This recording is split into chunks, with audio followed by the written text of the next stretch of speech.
जन्म मरण से रहित है, नारायण करतार। हरि भक्तन के हेतु सो लेत भूमि अवतार। जब पृथ्वी पर होता है अधिक पाप विस्तार, तब ही सगुन धरता है एक रूप अवतार। युग द्वापर के अंत में कंस कियो जब राज, साधु ऋषिवर दुख भयो दैत्यन बड़े समाज। यज्ञ होम की हानि करी प्रजा को दुख दीन, ऐसो पाप विचार कर भूमि भई अधीन। जब सब देवन जाय के नहीं बहुत पुकार, तब धरि सगुनि रूप को धूरी कियो मही भार। तो अब आप श्रीमद् महाभागवत पुराण के 10वें स्कंद के पहले अध्याय की कथा का श्रवण कीजिए। इस अध्याय में श्री कृष्णा अवतार की कथा का वर्णन है। तो जब राजा परीक्षित को श्रीमद् भागवत के 9वें स्कंद की कथा 5 दिन में सुनने से ज्ञान उत्पन्न हुआ और अपने मुक्त होने की राह दिखाई दी, तब उसने हाथ जोड़कर विनय किया कि हे सुखदेव स्वामी महाराज, आपने सूर्यवंशी व चंद्रवंशी राजाओं और ऋषिवरों की कथा, जो लोग परमेश्वर के तप व ध्यान में अपना जन्म बिताकर वैकुंठ लोक को गए हैं, उनकी कथा आपने मुझे कही। वे कथा और नारायण जी की महिमा सुनकर मेरे मन को बोध हुआ, ज्ञान हुआ। अब जदुवंशियों की कथा सुनना चाहता हूँ, जिस कुल में श्री कृष्ण जी महाराज त्रिलोकीनाथ ने अवतार लेके संसार में अनेक लीलाएं मनुष्यों के मुक्त होने और हरि भक्तों को सुख देने के लिए की थी। तो आपने कहा है कि पर ब्रह्म परमेश्वर सदा एक रूप रहते हैं, जन्म और मरण से रहित हैं। सो उन्होंने देवकी जी के पेट से किस तरह जन्म लिया, इस बात का संदेह मेरे मन में हुआ है, सो उसे दूर कीजिए। आपने ये भी कहा है कि बलभद्र ने देवकी जी के उदर में गर्भवास किया, फिर रोनी को उनकी माता क्यों कहते हैं, इसका हाल भी विधि पूर्वक मेरे से कृपा करके वर्णन कीजिए। मुझको इस कथा के सुनने से आलस्य न होके प्रतिदिन सामर्थ्य होती जाती है। आप ज्यों ज्यों ये कथा सुनाते हैं त्यों तो मेरे मन में प्यास में की अधिकता होती जाती है और आप अमृत पिलाते जाते हैं। जिस परमेश्वर की स्तुति करने में ब्रह्मा आदि देवता हार मान गए, तो दूसरों की क्या शक्ति है कि जो उनका गुणानुवाद वर्णन कर सके। मेरे पुरखों ने श्री कृष्ण जी की दया से दुर्योधन और कर्ण आदि बड़े बड़े वीरों को मारकर राजगद्दी पाई, और जिस समय द्रोणाचार्य के पुत्र अश्वत्थामा ने क्रोध करके चाहा कि पांडवों का नाम वंश संसार में ना रखे और मेरे प्राण लेने के लिए ब्रह्म अस्त्र हमारी माता पर चलाया, उस समय श्याम सुंदर ने मेरी रक्षा की। तीनों लोकों की उत्पत्ति वे पालन करने वाले हमारे सहायक वे कुल पूज्य वही श्री कृष्ण जी अविनाशी पुरुष हैं। सो आप दया करके उनकी कथा जो है आप सुनाइए। सुन कई शुक बोले तभी राजा तू बड़बाग, माखन प्रभु सोया समय बाढ़ो है अनुराग। हे परीक्षित, तुमने श्याम सुंदर की कथा पूछ करके मुझे बड़ा सुख दिया। अब हम श्री कृष्ण जी का निर्मल यश तुमको सुनाएंगे, पर कई दिन से तुमने अन्न जल नहीं किया, इसलिए तेरा मन ठिकाने न होगा। सो तुझे सावधान होकर ये कथा सुनना चाहिए। ये वचन सुनकर राजा बोले, हे स्वामी, आपने जो नवम स्कंद की कथा अमृत रूपी मुझे सुनाई है, वे अमृत कानों की राह पीने से मेरा पेट भर गया, इसलिए मुझे कुछ क्षुधा वे तृषा नहीं है। सुखदेव जी बोले, ये बात सुनकर के बहुत प्रसन्न हुए और परमेश्वर के चरणों में ध्यान लगा करके उनको दंडवत किया। छठवें दिन सोमवार से दशम स्कंद की कथा आरंभ करके बोले कि हे राजन, द्वापर के अंत में भजमान यदुवंशी के वंश में शूरसेन नाम का बड़ा प्रतापी राजा हुआ। राजा शूरसेन के मरिष्या नाम की स्त्री से 5 कन्याएं और वसुदेव आदि 10 पुत्र उत्पन्न हुए।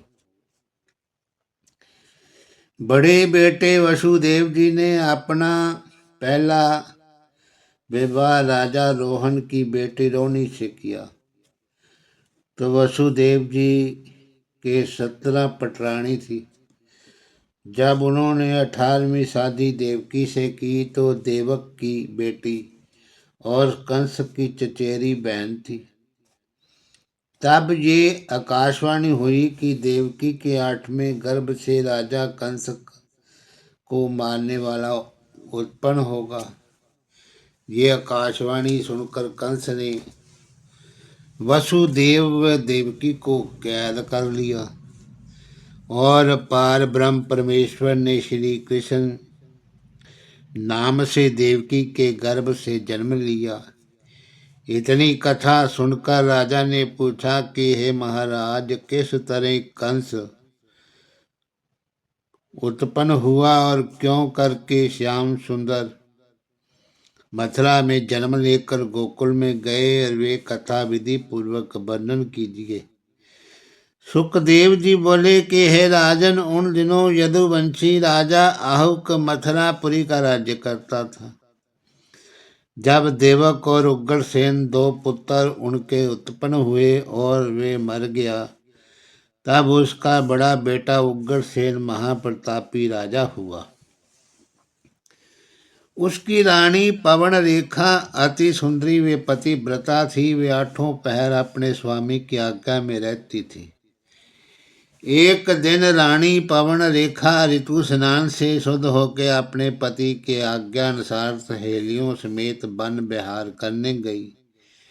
वहां अति उत्तम फल फूल लगे थे, अनेक रंग के पक्षी सुहावनी बोली बोलते थे, ठंडी मंद सुगंध पवन चलती थी और एक और यमुना जी की लहरें लेती थी। ऐसी शोभा देखकर पवन रेखा रथ से उतर के वन में घूमने लगी। जब वे घूमती फिरती हुई सहेलियों से अलग होके एक घने जंगल में अकेली जा पहुंची, तब हरी इच्छा से अचानक द्रुमलिक नाम का राक्षस वहां आ निकला। वे पवन रेखा का रूप देखते ही उस पर मोहित हो गया। उसने भोग करने की इच्छा से अपना स्वरूप राजा उग्रसेन के समान बना लिया और सामने आके रानी से भोग करना चाहा। पवन रेखा दिन को प्रसंग करना अधर्म विचार कर बोली, महाराज, दिन में भोग करने से लज्जा व धर्म का नाश और पाप होता है, इसलिए दिन में प्रसंग नहीं करना चाहिए। इसी तरह अनेक बातें कहकर पवन रेखा ने अपने को बचाना चाहा, पर द्रुमलिक राक्षस ने जो काम के वश में हो रहा था, रानी का हाथ जबरदस्ती पकड़ लिया और पृथ्वी पर गिराकर उसके साथ भोग किया। पवन रेखा भी उसको अपना पति समझकर चुप हो रही।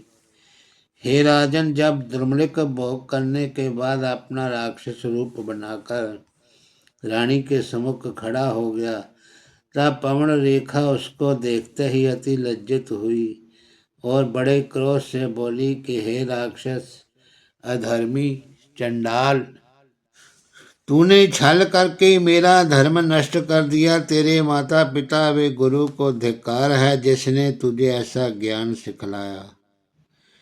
तेरे माता पिता ऐसा कपूत जलने से बांझ रहती तो अच्छा होता। जो लोग मनुष्य का तन पाके किसी का सत्य व धर्म बिगाड़ देते हैं, उनको अनेक जन्म नरक भोगना पड़ता है। तो द्रुमलिक ये वचन सुनकर बोला कि हे पवन रेखा, तू क्रोध करके मुझे शाप मत दे। तेरी कोख बंद देखकर मुझको बड़ा सोच था। मैंने अपने धर्म का फल तुझको दिया और मेरे भोग करने से तुझे गर्व रहेगा और बड़ा प्रतापी पुत्र पैदा होगा। वे अपनी भुजाओं के बल से पृथ्वी के सब राजाओं को जीतकर चक्रवर्ती राजा होगा। पार ब्रह्म परमेश्वर पृथ्वी पर अवतार लेकर इससे लड़ेंगे। मेरा नाम पिछले जन्म में कालनेमी था। मैं हनुमान जी के हाथ से मारा गया था। अब द्रुमलिक राक्षस से जन्म पाके और तुझको बेटा दिए जाता हूँ। तुम किसी बात की चिंता मत करो। ऐसा कहकर द्रुमलिक अपने घर चला गया। पवन रेखा ने समझा कि परमेश्वर की यही इच्छा थी। होने वाली बात बिना हुए नहीं रहती।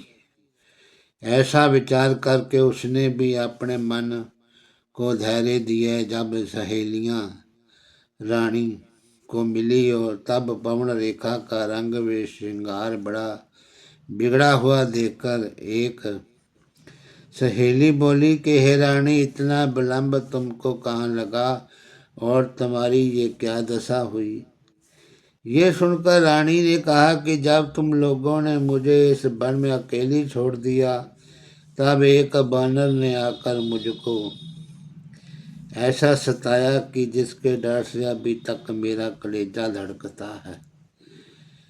इसी कारण मेरी ये दशा हुई। ये बात सुनकर सहेलियां घबरा गई और रानी को रथ पे बिठा के राजमहल में ले आई। 10 महीने बाद माघ सुदी 13 बृहस्पति के दिन जिस समय रानी के पुत्र पैदा हुआ, उस समय ऐसी आंधी चली कि पृथ्वी कांपने लगी। हजारों वृक्ष गिर गए और अंधियारा होने लगा। बादल गरजने लगे। बिजली चमकने से दिन रात एक समान हो गया। तारे टूटने लगे। तो राजा उग्रसेन के पुत्र उत्पन्न होने का बड़ा उत्सव किया। याचकों को बहुत दान दक्षिणा दिया। जब ज्योतिषियों से बालक की कुंडली का फल पूछा, तब पंडितों ने कहा, महाराज, अपने पुत्र का नाम कंस रखो। ये बालक अति बलवान होगा और राक्षसों को अपने साथ लेकर राज्य करेगा। देवता, ब्राह्मण, साधु, संत, हरि भक्त लोग इसके हाथ से दुख पाएंगे। तुम्हारा राज सिंहासन छीन के प्रजा को बड़ा दुख देगा।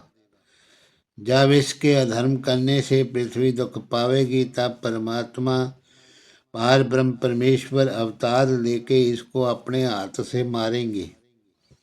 ये वचन सुनकर राजा पहले तो बड़ा उदास हुआ, फिर परमेश्वर की ऐसी ही इच्छा जान के संतोष किया और ज्योतिषों के को सम्मान पूर्वक विदा करके पुत्र का पालन करने लगा।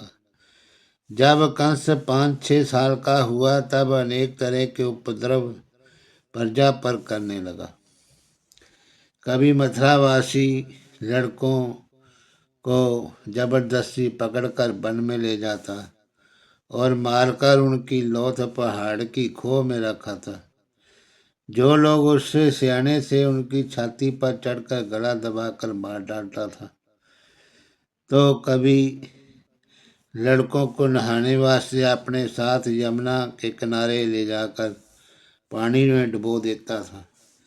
जब इस तरह का पाप कंस करने लगा तब मथुरावासी अपने अपने लड़कों को घर में छिपाकर रखने लगे। तो सब प्रजा उसके हाथ से दुखी होकर आपस में कहती थी कि पापी कंस राजा उग्रसेन के वीर्य से उत्पन्न नहीं हुआ। ये कोई पापी है, धर्मात्मा राजा के घर जन्म लेकर प्रजा को दुख देता है। जब राजा ने प्रजा को दुख देने का हाल सुना तब कंस को बहुत डांटकर समझाया कि प्रजा को दुख मत दे, पर वे राजा का कहना न मानकर प्रतिदिन प्रजा को अधिक पीड़ा देने लगा। तो राजा ने उसकी दशा देखकर के बड़े सोच से मन में कहा कि ऐसे अधर्मी पुत्र होने से मैं बिना संतान के अच्छा था। जिसके कपूत संतान उत्पन्न होती है उसका संसार में यश व धर्म नहीं रहता। इसी तरह बहुत चिंता करके राजा उग्रसेन बड़ा पछताया और कंस पर उनका कुछ वश नहीं चलता था। जब कंस 8 साल का हुआ तब अकेला मगध देश में जाकर के जरासंध से, जो बड़ा प्रतापी राजा था, कुश्ती लड़ा। तो जरासंध ने उसको अपने से बलवान जान के समझा कि हम इससे युद्ध ना जीतेंगे। तब हार मानकर अपनी 2 बेटी कंस को ब्याह दी। कंस दोनों ईशियों को साथ लेकर मथुरापुरी में आया और अपने पिता राजा उग्रसेन से कहा कि तुम राम नाम छोड़ करके महादेव जी का नाम जपा करो। ये सुनकर राजा बोले कि मेरे कर्ता धर्ता श्री भगवान कृष्ण जी हैं, उनका स्मरण छोड़ दूं तो भावसागर किस तरह पार उतरूंगा। जब कंस ने पिता का ये वचन सुना तब क्रोधित होकर उनकी राजगद्दी छीन ली और आप सिंहासन पर बैठकर राजकाज करने लगा। उसने अपने राज्य में यह ढंढोरा पिटवा दिया कि कोई मनुष्य परमेश्वर का नाम ना लेवे। यज्ञ होम दान धर्म तप जप नारायण जी का ना करे। जो कोई हमारी आज्ञा ना मानेगा उसको मरवा डालेंगे। ऐसा ढिंढोरा पीटने से उसके राज्य में सब शुभ कर्म बंद हो गए। राजा कंस गऊ ब्राह्मण व हरि भक्तों को दुख देकर दैत्यों के सम्मत प्रमाण राज्य करने लगा। उसने पृथ्वी के राजों को अपने बल से जीत लिया। तब एक दिन अपनी सेना को साथ लेकर राजा इंद्र से युद्ध करने चला। उस समय एक मंत्री ने, जो उग्रसेन के समय का नौकर था, कंस ने कहा कि हे पृथ्वीनाथ, बिना 100 अश्वमेध यज्ञ किए इंद्रासन नहीं मिलता। आप अपने बल का घमंड न कीजिए। रावण और कुंभकर्ण को अहंकार ने कैसा खो दिया था कि उनके कुल में कोई पानी देने वाला नहीं रहा। ये वचन सुनकर वे इंद्र से लड़ने नहीं गया। इतनी कथा सुनकर सुखदेव जी बोले, हे परीक्षित, जब पृथ्वी पर राजा कंस के डर से यज्ञ आदि शुभ कर्म करना सबने छोड़ दिया और ब्राह्मण व ऋषि व राक्षसों के हाथ से दुख पाने लगे, पृथ्वी ऐसे अधर्मियों का बोझ न सह सकी, तब उसने गौ रूप होकर रोती हुई राजा इंद्र के सामने जाकर विनय किया, महाराज, संसार में कंस और राक्षस लोग बड़ा पाप करते हैं। उन्हीं के डर से हरि भजन व यज्ञ आदि शुभ कर्म कोई नहीं करता। मुझे आज्ञा हो तो मृत्यु लोक छोड़कर पताल को चली जाऊं। ये वचन सुनते ही इंद्र ने देवताओं समेत ब्रह्मा के पास जाकर सब हाल कहा। ब्रह्मा जी उन सबों को सांस लेकर कैलाश पर्वत पर इस इच्छा से गए कि महादेव जी राक्षसों को दंड देने योग्य हैं, वे उन्हें मारकर पृथ्वी का दुख छुड़ाएंगे। पर जैसे ही ब्रह्मा वहां पहुंचे वैसे ही महादेव जी अंतर्यामी बोले कि हे ब्रह्मा, इस पृथ्वी के भार उतारने की समर्थता मुझे वे तुमको नहीं है। इसका दुख छुड़ाने वाले आदि पुरुष भगवान श्री विष्णु जी हैं। पृथ्वी का बोझा वही उतारेंगे। ये बात कह के शिव जी ब्रह्मा आदि को साथ ले हुए क्षीर सागर के किनारे चले गए।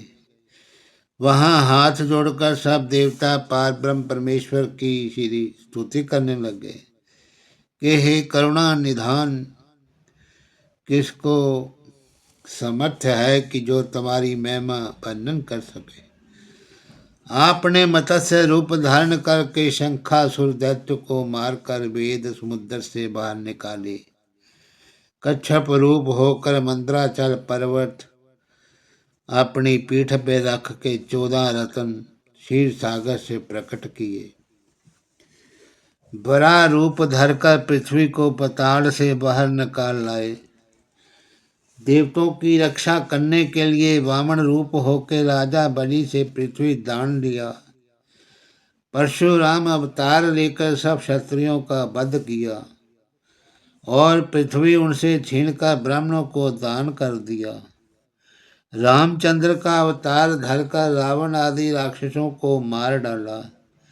जब जब पृथ्वी पर दैत्य राक्षस पापी राजा गौ ब्राह्मण और हरिभक्तों को दुख देते हैं, तब तब आप उनकी रक्षा के लिए सगुण अवतार लेके अधर्मियों को मारते हैं।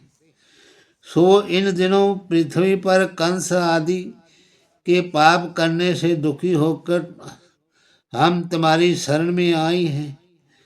उस पर दयालु होकर आप रक्षा कीजिए। गौ ब्राह्मण वे हरि भक्तों को सुख दीजिए।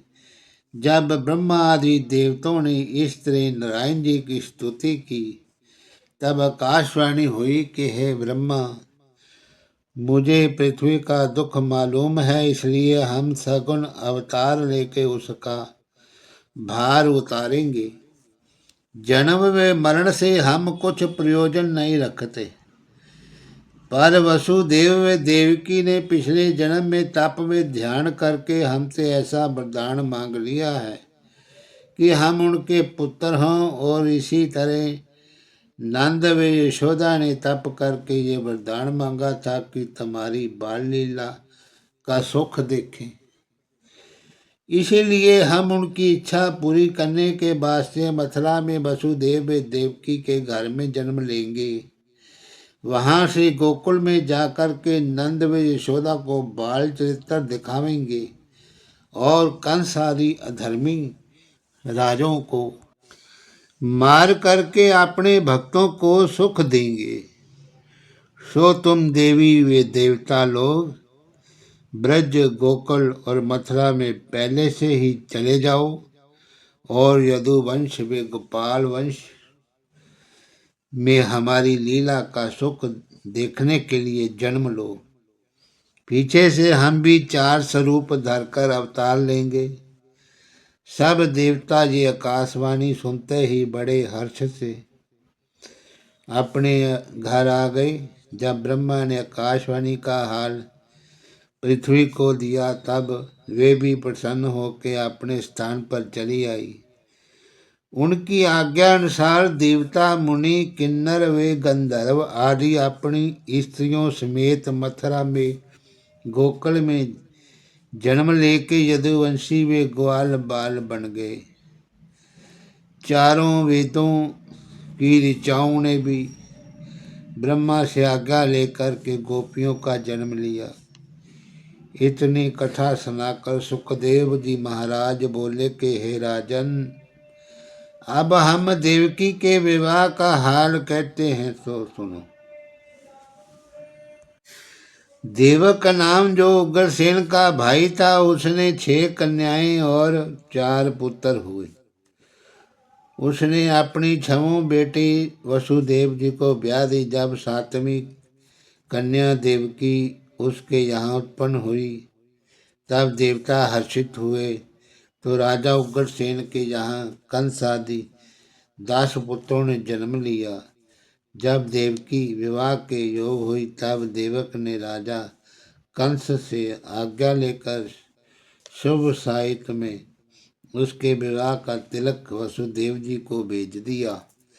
जब वसुदेव जी के पिता राजा शूरसेन बड़ी धूमधाम से मथुरा में वसुदेव जी को ब्याहने आई, तब राजा कंस अपने बाप, चाचा और सेना के साथ आगे जाकर बरातियों को बड़े आदर भाव से ले आया और जनवासा दिया। सबका यथा योग शिष्टाचार किया। वसुदेव जी को मड़बे में ले जाकर के देवकी का विवाह विधि पूर्वक उसके साथ कर दिया। 15,000 घोड़े, 4,000 हाथी, 1,800 रथ, 200 दासी वे दास और भूषण वस्त्र, बहुत सा धन दहेज में देकर बरातियों का भी सम्मान करके विदा किया। तब चढ़ाए रथ देव की आप भयो रथवान, पहुँचावत अति प्रीति सो चलो सहित अभिमान। जब कंस वसुदेव देवकी का रथ हाँकता हुआ थोड़ी ही दूर मथुरा के बाहर गया, तब आकाशवाणी हुई कि हे कंस, तू जिसको बड़ी खुशी से पहुंचाने जा रहा है, उसके पेट से 8वां लड़का तेरा मारने वाला उत्पन्न होगा। ये आकाशवाणी सुनकर कंस मारे डर के कांपने लगा। घोड़ों की रास उसके हाथ से गिर पड़ी। उसने विचारा कि कोई कैसा ही नातेदार हो अपने प्राण से प्यारा नहीं होता, इसलिए देवकी को अभी मार डालना चाहिए।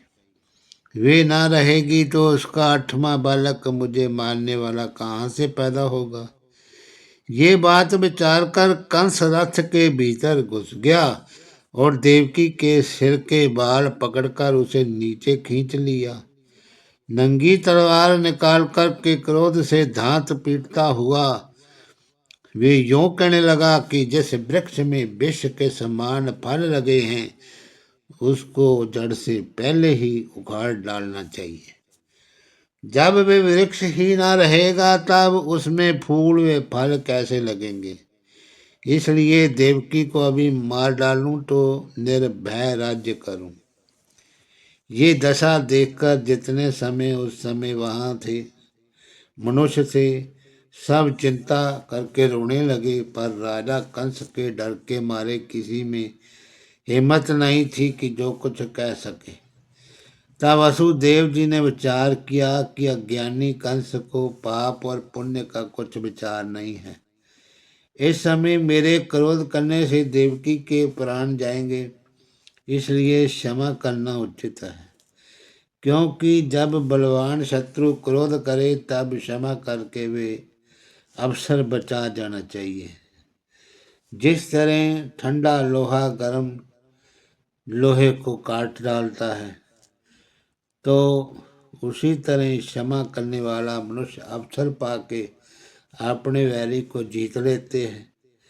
ऐसा विचार करके वसुदेव जी ने राजा कंस के सामने हाथ जोड़कर विनय किया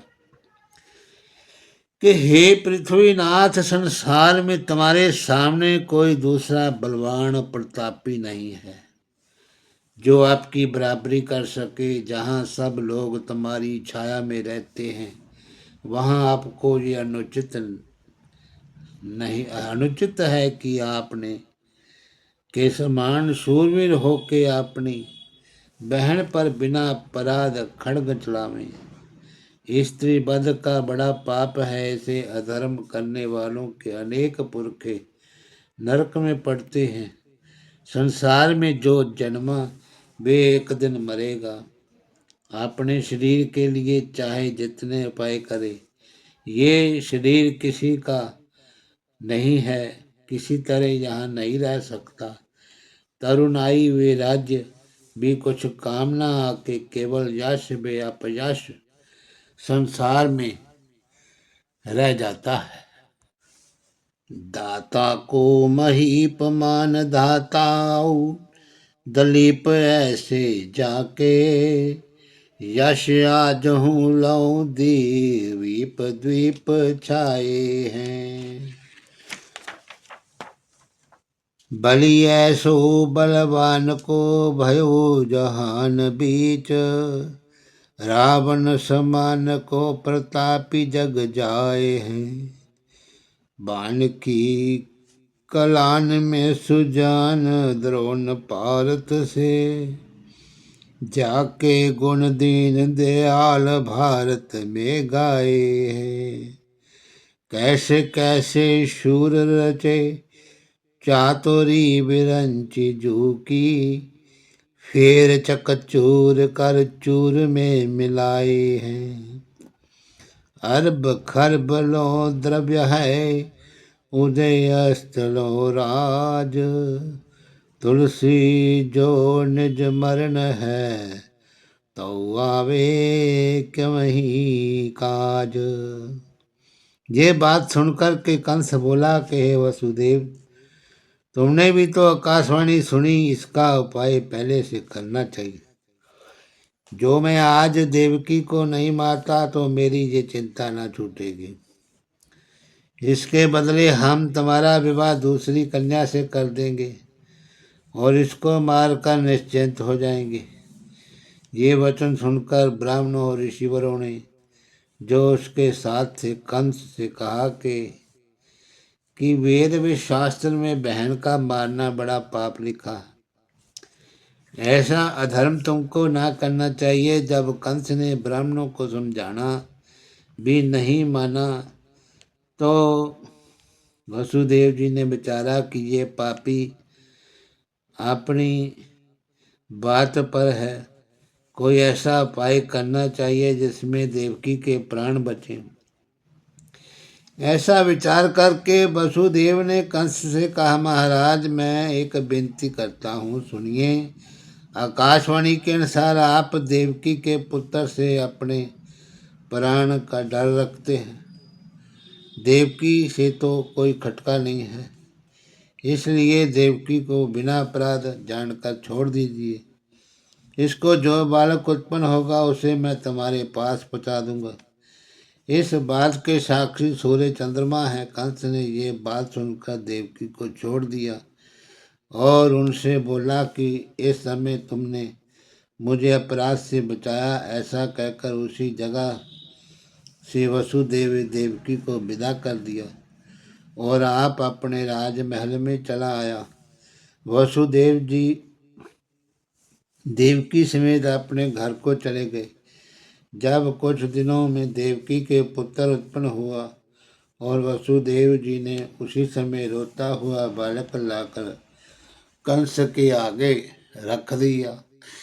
तब कंस ने हंसकर कहा, हे वसुदेव जी, तुम बड़े सत्य हो, तुमने मुझसे कुछ कपट नहीं किया। हमारे भले के वास्ते अपने पुत्र का मुंह छोड़कर रोता हुआ बालक मेरे सामने रख दिया। इस बालक से मुझे कुछ डर नहीं है, इसे तुम अपने घर ले जाओ। वसुदेव जी प्रसन्न होकर उसे अपने घर ले चले, पर कंस को अधर्मी समझकर पीछे देखते और ये विचार करके जाते थे कि कदाचित फिर बुलाकर मार न डाले। उसी समय हरी इच्छा से नारद मुनि वहां आ पहुंचे। कंस ने उनको बड़े आदर भाव से बिठाया और उनके चरण धोकर पूजन किया। नारद जी ने कहा, हे कंस, तूने वसुदेव बालक को क्यों फेर दिया? तू ये नहीं जानता कि वसुदेव जी की सेवा करने के बाद से सब देवताओं ऋषिवरों ने गोकुल व मथुरा में जन्म लिया है। देवकी के 8वें गर्भ से पृथ्वी का भार उतारने के लिए श्री कृष्ण जी अवतार लेके तुमको राक्षसों समेत मारेंगे। तुम्हारे पिता आदि सब यदुवंशी देवताओं का अवतार है। ये सब तुम्हारे बैरी हैं, इनको तुम अपना मित्र न समझो। ऐसा कहकर नारद मुनि ने 8 रेखा पृथ्वी पर खींच दी और कंस को दिखलाकर गिनाया, तो वे दोनों ओर से 8वीं लकीर अंत की ठहरी। तब नारद जी ने कंस से कहा कि तुम ये नहीं जानते कि किस 8वें बालक से तुम्हारी मृत्यु है। जब ये बात समझाकर नारद मुनि चले गए, तब कंस ने उसी समय वसुदेव जी को बालक समेत बुला भेजा और लड़के को पत्थर पर पटक कर मार डाला। वसुदेव ने देवकी को कैद कर लिया। अपने माता पिता के समझाने पर उसने उनसे कहा कि मैं अपने प्राण बचाने के लिए देवकी के पुत्रों को अवश्य मार डालूंगा। कंस ने अपने बाप उग्रसेन को वसुदेव और देवकी का सहायक और अपना शत्रु समझकर उनको भी कैद कर लिया। प्रलंब, बकासुर, केशी, अगासुर आदि राक्षसों को बुलाकर आज्ञा दी कि नारद जी हमसे कह गए हैं कि सब ऋषिवरों और देवताओं ने मथुरा व गोकुल में आकर जन्म लिया है। उन्हीं लोगों में श्री कृष्ण जी अवतार लेंगे। सो तुम लोग जितने यदुवंशी वे मथुरा वे गोकुल में पावो, सबको मार डालो। हरिओम तत्सत। नमो नमः। श्री कृष्ण गोविंद हरे मुरारी, हे नाथ नारायण वासुदेवा। श्री कृष्ण गोविंद हरे मुरारी, हे नाथ नारायण वासुदेवा। हे नाथ नारायण वासुदेवा, हे नाथ नारायण वासुदेवा। श्री कृष्ण गोविंद हरे मुरारी, हे नाथ नारायण वासुदेवा।